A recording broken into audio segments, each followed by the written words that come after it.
I truly have not seen someone fall off just quite like the fall that Destiny has had.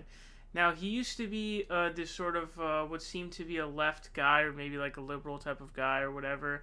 But now he's sort of taken this weird turn to where he's sort of just what seems to be kind of trolling or going after the left, and he seems to lump in virtually everyone with the far left. It's very odd to say the least. But I came across this clip from a video on Destiny's channel that was posted that that's just a compilation of clips from his Twitch stream, and in this he decides to weigh in on the debate about the existence of billionaires, because as you guys know, Warren and Bernie have proposed wealth taxes.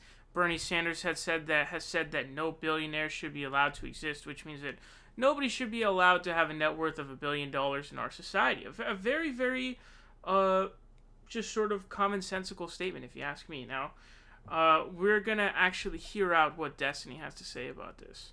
As the idea of no billionaire is bad, no individual deserves that amount of money when there are others who are homeless. That idea, talking about who deserves how much money, that makes it sound like you hate billionaires more than you love poor people.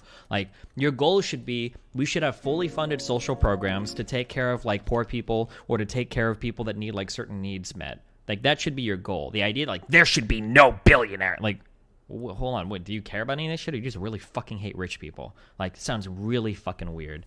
Like, it sounds really gross to me. What about no one needs that amount of money? What do you mean? We don't dictate things in society based on what people need. What do you mean? No one needs to watch streams for 6 hours a day. Nobody needs a GTX 2080. Nobody needs an i7, whatever processor. Nobody needs a fucking Corvette. Nobody needs, like, a piano that's worth more than $1,000. What do you mean? We don't dictate things in society this way. This isn't the fucking USSR. What the fuck? That's not how we make decisions here. Fuck out of here with that shit. It's a really fucking weird way to delegate things to society. I don't need fucking Vosh telling me, what's going to be allocated to me at my weekly fucking community meetings. How about the idea? So there's quite a few problems with this, okay? So first of all, he seems to be disconnected from the basic fact that those two things are intertwined, right? So there's one issue of income inequality, and then you're talking about the social safety net. But the problem is the two things are intertwined, so you've got to do something about the income inequality. Now, what's actually really hilarious about this is December 2nd, 2019 that this was uploaded, okay? Now, I remember this statement from Destiny. That's why I'm actually referencing this. He's reacting to the debate between Yusuf and Steven Crowder, where Yusuf really just kind of kablows him, basically. And I just want to show you what Destiny said about income inequality back in September 3rd of 2018. Wages are going down. You lose the social cohesiveness of that society. You lose the commitment that everybody has to advancing that society. I want to, because now you're getting into potential results, the hypothetical. So what he's actually saying is actually, like, empirically true. Someday we'll go over this on stream, maybe tonight. But, like, income inequality is actually, like, a good predictor of, like, crime and whatnot. It's actually a bad thing in and of itself. I didn't used to believe this, but then I got linked to, like, a meta-analysis that showed this. Income inequality in and of itself is actually a bad thing. I wasn't aware of that before, but... Yes, so assuming that it's past a certain extent, yes, it is a bad thing. And so this is Destiny, September 3rd, 2018.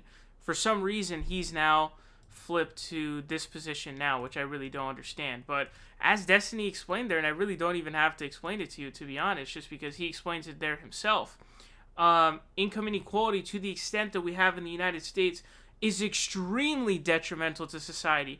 And so when you ask about, why should there be no billionaires? It's because there's tangible consequences and damage to our society that's done by people who have exorbitant amount of money who do not need that amount of money, point blank. Okay? It's just too much. It gets to a point where it's so much money that it's literally doing damage to our society. And it's a multifaceted thing. Social cohesion, health, etc., etc. But this article from the Washington Post, it explains saying, quote, the main mechanism through which inequality affects growth is by undermining education opportunities for children from poor socioeconomic backgrounds, lowering social mobility, and hampering skills development, the OECD found. The OECD is, of course, of the UN. It says children from the bottom 40% of households, a huge chunk of the population, are missing out on pricey educational opportunities. That makes them less productive employees, which means lower wages, which means lower overall participation in the economy. And then it also, goes on to explain that, there are problems, as Destiny stated himself, about the crime factor. So it says, 2016 London School of Economics study, for instance, found that greater income gaps between neighboring U.S. neighborhoods led to more property crime in the richer neighborhoods. Quote, income differences create an incentive for those relatively poor to steal from richer households. And then there are, it's basically what seems to be, to me, a sort of unanimous type of thing about the crime of, a positive relationship between crime and wealth inequality. So what this means is that wealth inequality is detrimental to our society to the extent that it exists now. And so we have an issue of wealth inequality, and so we need to remove that issue of wealth inequality.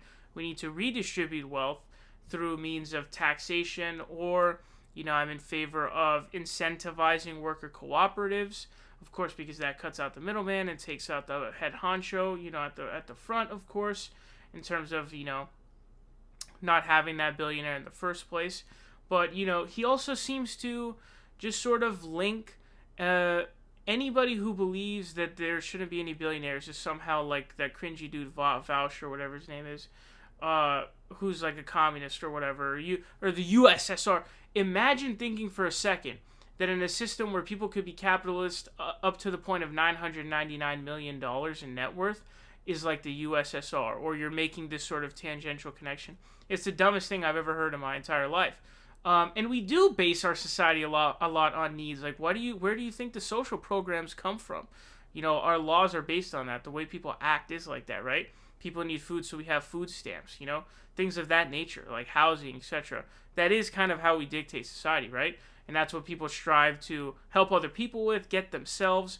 That's how we, set up our laws. That is how we do our society. People don't have food, so our government comes together and says, hey, we probably should give food stamps to poor people because we shouldn't have anybody starving in our country. So that kind of is what happens. I don't even know what he's talking about there. But I'm a capitalist, okay? But I believe that over $1 billion is detrimental to society.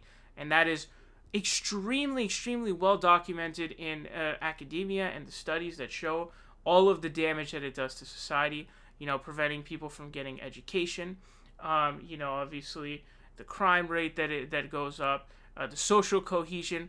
And another one is that it undermines democracy. You can't really have democracy with rich-ass people like that. It's impossible because they buy up the elections. As we see now, we don't really have a democracy. We're more like in an oligarchy, essentially, because, they buy up the elections, and we're in this delusion of it being a democracy, but really it's a plutocracy / oligarchy is what we have. So you can't really even have that. So you're talking about a full throttle, multifaceted attack on just society in general and just its quality. And so that's why I think that there should be no billionaires.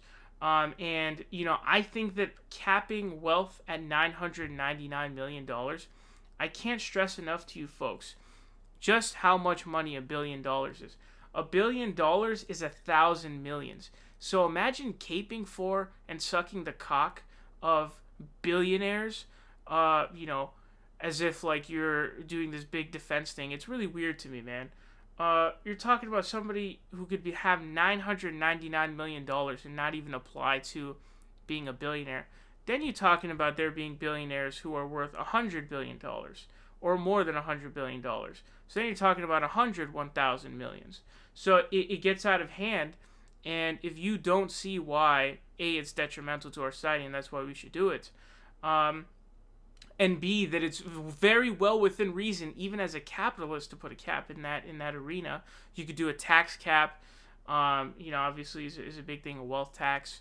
I don't understand why you wouldn't be for that. So the idea that having no billionaires is this inherently far left, communist, radical, socialist idea, I think is stupid, because I think anybody who's reasonable enough and legitimate, is going to be like, yeah, $1 billion is a lot of money, and considering the overall damage it does to society by undermining our democracy, etc., etc., it's a good idea for us to not have billionaires in our society, because after income inequality goes too high, damage our society. So I don't know what happened to Destiny. Like, I don't know what happened to him. I don't know what the fallout, what the reason is for his drop. But I don't understand how this is like a Dave Rubin level like switch. You know what I'm saying? Dave Rubin went from being like this liberal guy to like the next year, like the next day, basically. He's this full-on conservative guy who's like a pretty, deep libertarian. I don't know what happened. I mean, in the span of like a little over a year, he's completely descended into complete garbageness. I don't know what to tell you, to the point where, he cites these studies which are total facts, and then a year later he's, crapping on those. So I don't know if this guy's just a troll or if he's just out to, troll lefties now and just troll people, and he's turned on the left, and so no matter what the position is of the left, he's going to be against it because, hey, I'm a troll and I hate the left and all this other stuff, and I'm obsessed with communists and all these far lefty morons. I just don't know what it is, to be quite frank with you, but he seems to get really caught up in these, because, a lot of these far left ideologies have no real, real world application and won't really work and just are not feasible at all, and so you get kind of crazy with stuff. And he seems to be all caught up with that kind of thing, which I don't really understand why. They're just not that important. But anyways, the fall of Destiny has been pretty darn hard.